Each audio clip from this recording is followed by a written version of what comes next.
ओम नमो भगवते वासुदेवाय। आज के प्रसंग में हमारे धर्म शास्त्रों में ब्राह्मण के भूल से भी मदिरा पान करने पर, इस अपवित्र पेय के पीने पर हमारे अति पवित्र ग्रंथ स्कंद पुराण में एक बड़ी सुंदर कहानी आई है। एक बार जरूर सुनना। प्राचीन काल की यह कथा स्कंद पुराण में आई है, सुनिए। उत्तम व्रतों का पालन करने वाला एक ब्राह्मण का युवा पुत्र सुंदर गुणों से संपन्न किसी वैश्या की आसक्ति में फंस गया था, और एक बार वह उस ब्राह्मण कुमार को उस वैश्या ने धोखे से रात्रि में पानी की जगह मदिरा दे दी थी। तो उसने पानी समझकर उस मदिरा का घूंट भर लिया। मदिरा पेट में जाते ही ब्राह्मण के लड़के को भारी प्रायश्चित हुआ, और उसने दुखी होकर अगली सुबह सिर आदि के बाल मुड़वाकर विद्वान ब्राह्मणों से इस पाप का प्रायश्चित पूछा कि मैं अपवित्र हो गया हूँ। भूलवश मैं वैश्या के मुंह जाल में फंसा, और उसने मुझे रात्रि के अंधेरे में पानी की जगह मदिरा पिला दी है। इस अज्ञान के कारण मुझे कोई प्रायश्चित बताने की कृपा करें।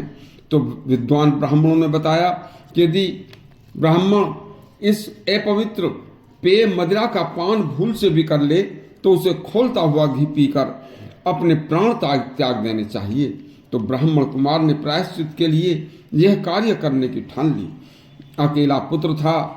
उसके माता पिता को इस बात का जैसे ही पता चला तो उन्होंने विद्वान और अन्य ब्राह्मणों से ऐसा प्रायश्चित का कार्य पूछा कि जिससे उनके पुत्र की जान भी बच जाए और प्रायश्चित भी हो जाए।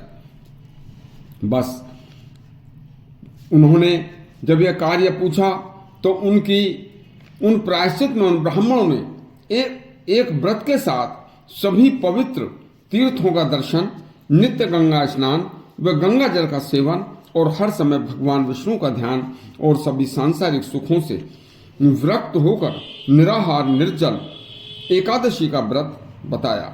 इसी क्रम में एक दिन वेदों में पारंगत विद्वान महर्षि सांडिल्य मुनि वहां अचानक आ पहुंचे। उन्होंने ब्राह्मण बालक के सच्चे मन से दुखी होकर प्रायश्चित करने की बात सुनी।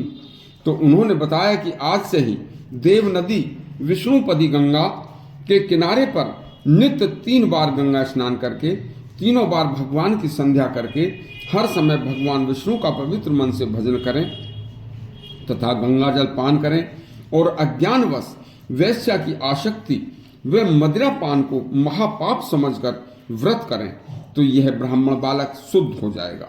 यह प्रायश्चित करके फिर उसे पवित्र आत्मा ब्राह्मण वह बन जाएगा।